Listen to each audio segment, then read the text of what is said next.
The Seattle Seahawks aren't just reloading. They're one ruthless draft move away from becoming the NFL's most terrifying force.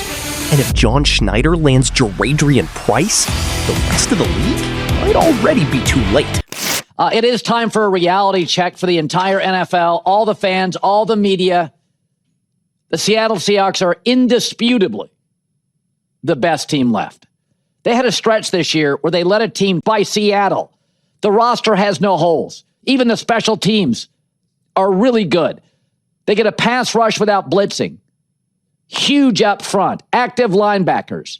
Outstanding elite corners.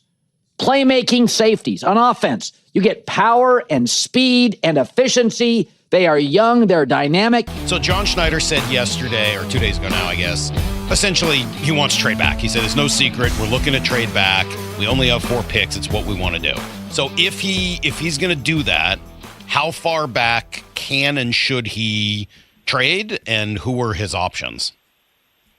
Well, I still think that Price is a big part of is part of that equation. So how far back do you want to slide? How comfortable are you going back? So to me, I was looking at them in a couple of different scenarios, and it's a little bit of a gamble if he were to go back further. But I think there's enough players that could marry up and fit them well. I mean, because they're in such a good roster position. So I did a trade in my last mock draft, and I had them making a little bit more of a significant drop. So I don't know if this would be as far as they would go, but I had them drop into the mid 40s. Wow. And what do you get back for that? Like at least a third rounder, I would think. Yeah, it's a nice little compensation package. I have it. Let me see if I'll pull it up, because we had our researcher go to the chart and pull it up for us. You know what? I'll tell you what. I'll text to you later, because me trying to search that down is probably not going to be good radio. No. But it's a lot. I mean, that's a lot more than I saw Peter Schrager had his this morning, and he had them trading back to Arizona at 34, and all you get for that is a 5th round pick. Is that worth it?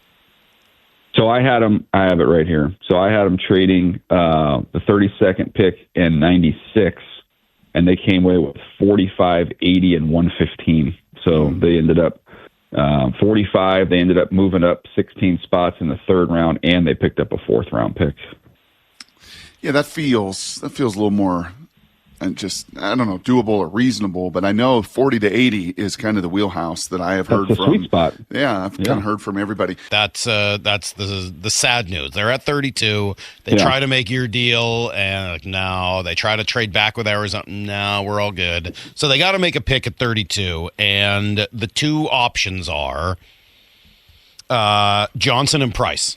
They could go with the cornerback, or they can go with the running back. How do you make a decision between those 2 guys?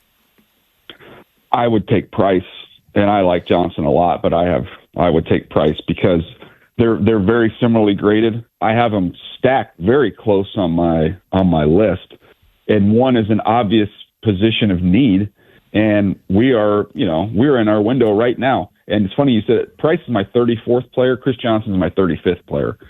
So I have them right next to each other, and I just think Price has more of an impact on us trying to get back and win the Super Bowl. So that's where I would go. How challenging was your final 150 to put together? It sucks, dude. I hate it. The challenge of it is, if you could just show, like, here's my list of all the positions, and here's how I have them rated, and that's easy, like stacking them up by positions. But when you're trying to then meld them together, of like that perfect example, if I'm on a team that doesn't have a starting corner, I'm going to have Chris Johnson over Price. I gave him the same exact grade. So when you're not with a team, when you're a generic entity, like when you're melding these positions together, it's like, I mean, they get the exact same grade on some of these guys. So it's difficult to then say, this guy over that guy. Whereas with a team, that stuff kind of sets itself. Well, it's interesting because your feeling is, if it comes down to 2 similarly graded players there with Chris Johnson and Jaradrian Price, okay, fine. The Seahawks' bigger need might be running back, but I thought Brady Henderson, our ESPN reporter here, does a great job, and good friend of our show, made an interesting point yesterday. He took Johnson in that same scenario, and just said the Seahawks have been really disciplined all offseason. That's kind of been their theme, and that the more disciplined pick is to take the corner because there's just more value in a corner than there is in a running back. And this is what I counter with that is, and I've got this, this is my opinion, in talking to several teams, this is the worst running back in the last class in the last decade. It's the worst. On average, there's 21 running backs that get drafted.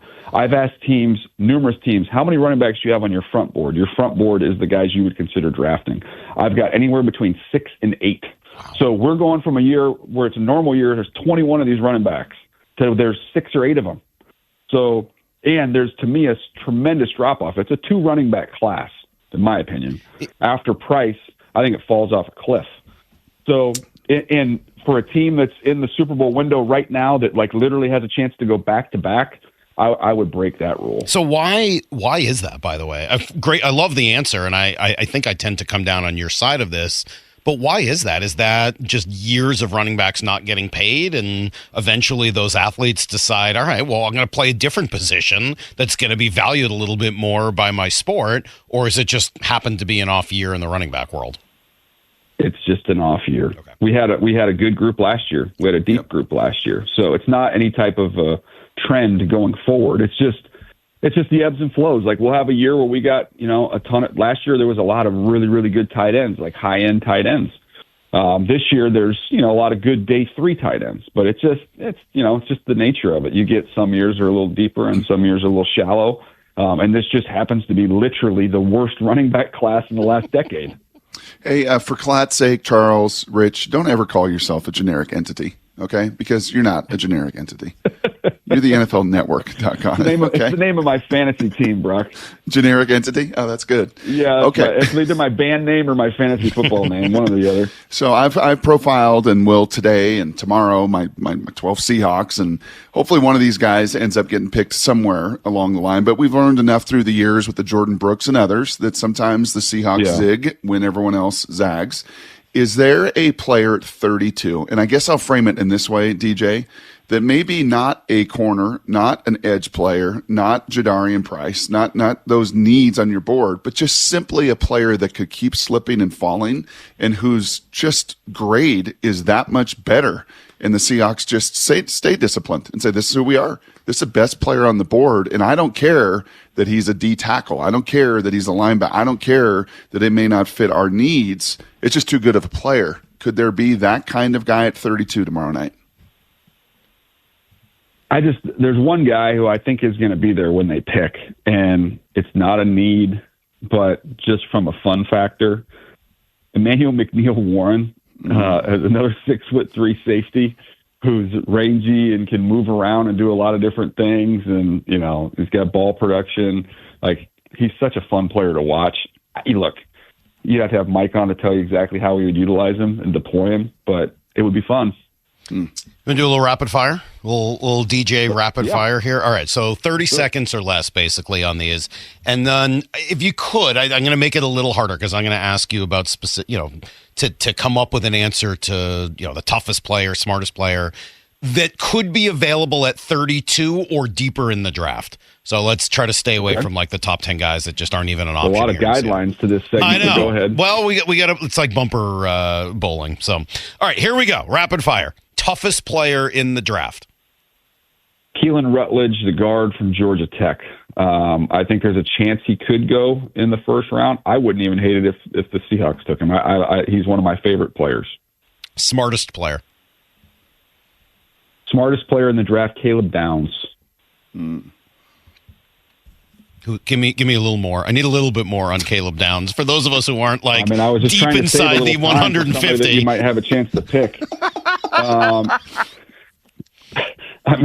Caleb Downs is and I would also put his teammate in there, Sonny Styles. Those would be the two guys, and talking to everybody that seem to be the most intelligent football players in the draft, of just knowing the defense inside and out, can explain what their defense is to teams, and can even apply what they've learned and where they've been to the teams they're going to, and it's been impressive in the interview process. How about the fastest player relative to his position?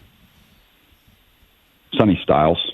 Again, I'll stick with that one. Just as a linebacker, you can see it. The speed shows up on there. And he's so big and long that he looks like a gazelle when he's running out there. So he would be one. And I would actually put another one in there with Stribling, the receiver from Ole Miss, who, there's the play out there against Georgia with Dalen Everett, who ran in the 4.3s, and it was like watching a rowboat try and catch up to a speedboat. Player that opened your eyes the most watching film, where you went in with no expectations and came out going, oh my God, this guy's really good. Well, I mean, McNeil Warren from Toledo would be up there for me. You're just not anticipating when you pop on Toledo tape that it would be that fun to watch and watch the plays that he made. So he was a lot of fun. I enjoyed his tape a lot. And I would also say Omar Cooper Jr., just from the toughness and competitiveness with the ball in his hands, like he just refuses to be tackled. Yo, mic check 1 to 2, -1, -2.